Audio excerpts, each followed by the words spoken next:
ایک دفعہ کا ذکر ہے کہ ایک شہر میں 4 دوست رہتے تھے، سنگ، پنگ، کاؤ اور ماؤ۔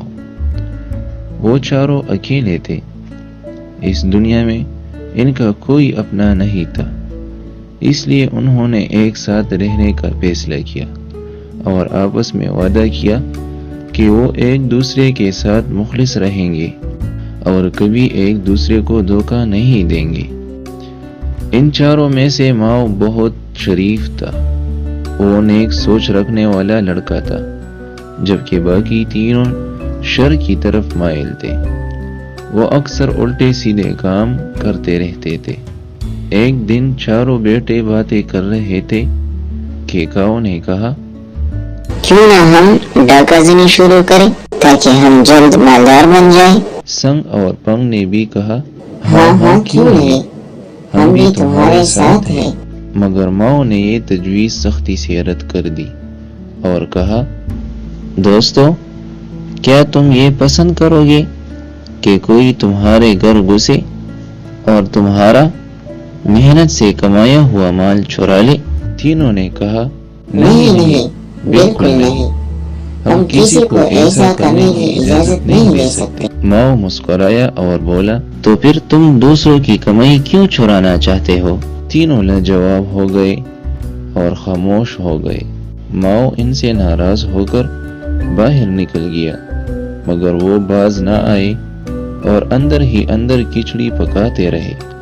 ایک دن وہ جمع ہوئے اور کہنے لگے، ہمیں ایک خفیہ گروہ بنا لینا چاہیے اور کسی نہ کسی طرح ماؤ سے بھی پیچھا چھڑانا ہوگا تاکہ وہ بعد میں ہمارا راز ظاہر نہ کر دے۔ اس کی ترکیب میں نے سوچ لی ہے۔ تو باقی دونوں چونکے اور کہنے لگے، ہمیں بھی بتاؤ نا۔ کاؤ نے کہا، ضرور، کیوں نہیں۔ ترکیب یہ ہے کہ ہم جا کر ماؤ سے کہیں گے کہ ہم نے ڈاکہ زنی کی سوچ سے ہمیشہ کے لیے توبہ کر لی ہے اور اب ہم جلد ہی ڈنگ کا کوئی کام شروع کر دیں گے۔ اس کے بعد کل صبح میرا دوست آئے گا اور باقی ترکیب اس کی مدد سے مکمل ہوگی۔ ان دونوں نے کاؤ کو شک بری نگاہوں سے دیکھا، پھر سنگ بولا، یہ کیسی ترکیب ہے؟ پنگ نے بھی کہا، ہاں، یہ کیا بات ہوئی؟ ایسے تو کہیں یہ نتیجہ نہیں نکلے گا کہ ہم ماؤ سے پیچھا چھوڑا لیں گے۔ کاؤ دھیرے سے مسکرایا اور کہا، دوستو، میں نے بتایا تو ہے کہ کل میرا دوست آئے گا اور باقی جو کچھ ہوگا تم خود ہی دیکھ لینا۔ کاؤ کی بات سن کر وہ گھبرا گئے۔ اگلی صبح اندھیرے ہی ان کا دروازہ زور زور سے کھٹکھٹایا گیا۔ سنگ آنکھیں ملتا ہوا بیدار ہوا اور جا کر دروازہ کھولا اور باہر کھڑے شخص کو غور سے دیکھتے ہوئے پوچھا، کون ہو تم اور اتنے زور سے دروازہ کیوں پیٹ رہے ہو؟ اس دوران باقی تینوں بھائی بھی بیدار ہو چکے تھے۔ باہر ٹہرے شخص نے سنگ کو عجیب سی نگاہوں سے دیکھا اور بولا، میں ہوں سونار، جانتا ہوں اسرار، ہر ایک خبر و اخبار، تلاش کیا لیل و نہار۔ سنگ نے کہا، تم کسے تلاش کر رہے ہو اور یہ کیا شعر شاعری شروع کر دی ہے؟ سنگ سچ مچ پریشان ہو گیا تھا۔ اب اس کے باقی بھائی بھی دروازے پر آ چکے تھے۔ سونار نے بدستور پر اسرار لہجے میں کہا، میں ایک ایسے شخص کو تلاش کر رہا ہوں جس کی کلائی پہ پتے کی طرح کا نشان ہے اور اس کا نام میم سے شروع ہوتا ہے۔ میرے خفیہ علم کے مطابق وہ اسی مکان میں رہتا ہے۔ اس کی بات سن کر کاؤ کے لبوں پر مسکراہٹ رینگ گئی، جبکہ باقی دونوں حیرت کے عالم میں ماؤ کو دیکھنے لگے۔ ماؤ بھی حیران تھا۔ کاؤ نے جھٹ سے اس کی کلائی سے کپڑا ہٹایا اور سونار کا بتایا ہوا نشان تلاش کرنے لگا۔ جلد ہی دائیں کلائی پہ وہ نشان مل گیا۔ کاؤ نے کھامتی آواز میں کہا، اف، یہ بھی کیا دیکھ رہا ہوں؟ چند لمحے خاموشی میں گزر گئے، پھر سنگ بولا، اے سونار، ہمارے اس بھائی کا نام میم سے شروع ہوتا ہے، اس کا نام ماؤ ہے اور اس کی کلائی پہ پتے جیسا نشان بھی ہے۔ اب تم بتاؤ تمہیں اس سے کیا کام ہے؟ سونار ان کے قریب ہوا۔ اے عظیم ماؤ، میں آپ کی خدمت میں سلام پیش کرتا ہوں۔ ماؤ گھبرا گیا اور اسے بولا، میں آپ کو نہیں جانتا، لیکن آپ میرے بارے میں کیسے جانتے ہیں؟ سونار نے کہا، میں خفیہ علوم کا ماہر ہوں عظیم ماؤ۔ مجھے بلاد قہرمان کے جادوگر نے آپ کی تلاش پر مأمور کیا ہے، کیونکہ آپ جادوئی آواز کے مالک ہیں اور آپ کے منہ سے نکلنے والی آواز ہی سے خزانے والے غار کا دروازہ کھلے گا۔ سونار نے پوری تفصیل بتا دی۔ ماؤ نے الجھے ہوئے لہجے میں کہا، لیکن یہ بلاد قہرمان کہاں ہے اور میں وہاں تک کیسے پہنچوں گا؟ سونار نے کہا، بلاد قہرمان یہاں سے مشرق کی طرف واقع ہے اور اس طرف جانے کا راستہ نہایت خطرناک ہے۔ ماؤ نے انکار کرنے والے انداز میں کہا، تو پھر میں کیسے جا سکتا ہوں؟ میں کسی مشکل میں نہیں پڑنا چاہتا اور نہ ہی مجھے خزانے سے کوئی غرض ہے۔ سونار نے کہا، ارے نہیں عظیم ماؤ، آپ بے فکر رہے، آپ کے راستے میں آنے والی مشکلات کا حل اس میں ہے۔ سونار نے یہ کہتے ہوئے ایک تیلی اس کے سامنے لہرائی۔ وہ سب بولے، یہ کیا ہے؟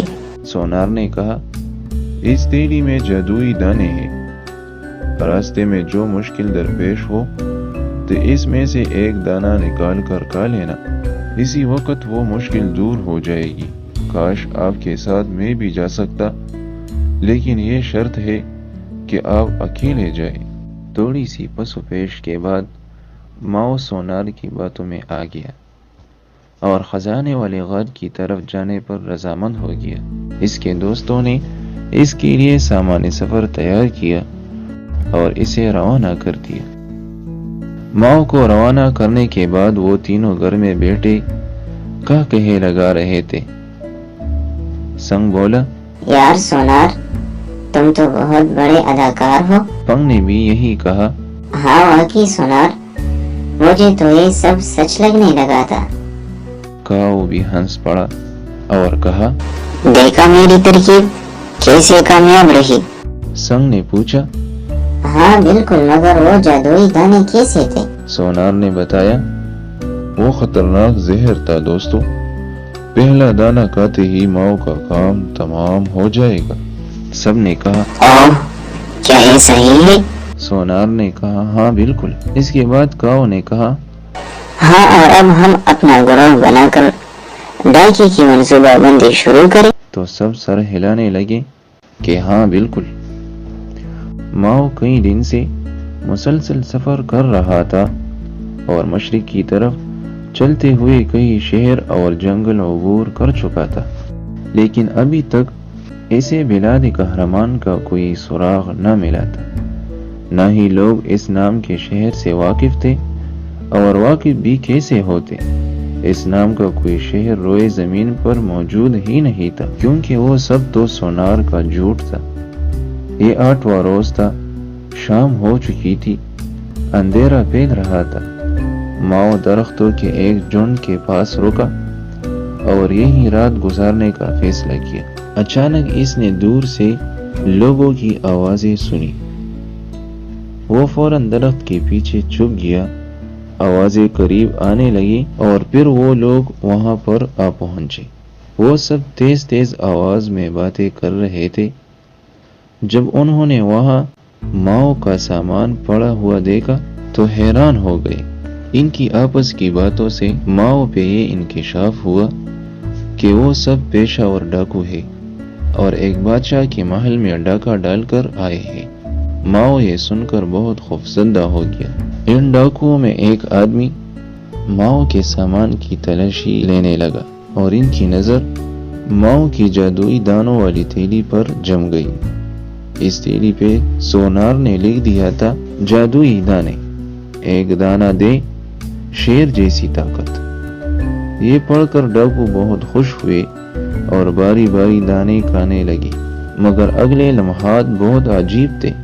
ماؤ نے ان سب کو گرتے ہوئے دیکھا، یوں لگ رہا تھا جیسے انہیں گہری نیند نے ڈانپ لیا ہو۔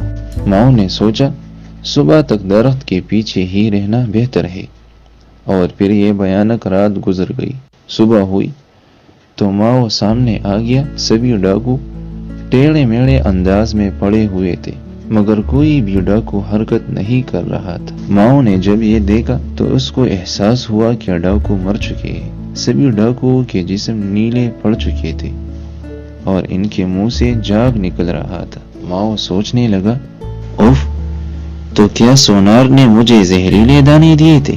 اوف، تو کیا اس نے سب کو جھوٹ کہا تھا؟ بلادی قہرمان اور سونے کا راز سب فریب تھا۔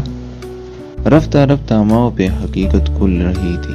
وہ سمجھ گیا تھا کہ اس کے دوستوں نے اس سے پیچھا چھڑانے کے لیے یہ ناٹک کیا تھا۔ اسے بے حد دکھ ہوا۔ اس نے ڈاکوؤں کی تلاشی لی اور اسے پتہ چل گیا کہ انہوں نے کس بادشاہ کا محل لوٹا ہے۔ اس نے دیکھا کہ ان کے پاس ہیرے جواہرات سے بھرے ہوئے بار ہے۔ اس نے ہیرے جواہرات کو رسی کی مدد سے اکٹھا کیا اور بادشاہ کے محل کی طرف چل پڑا۔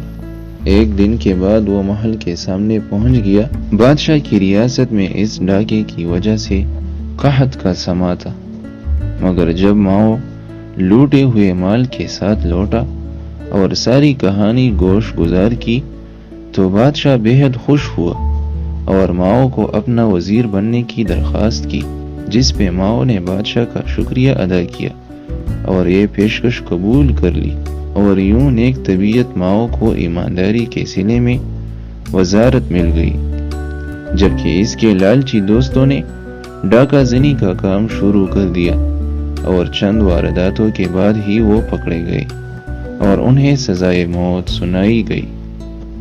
ماؤ اللہ تعالیٰ کا شکر ادا کر رہا تھا کہ اسے اللہ تعالیٰ نے اچھی زندگی گزارنے کا موقع عطا کیا۔ اس نے عزم کیا کہ وہ ہمیشہ ایمانداری کو اپنا شعار بنائے گا۔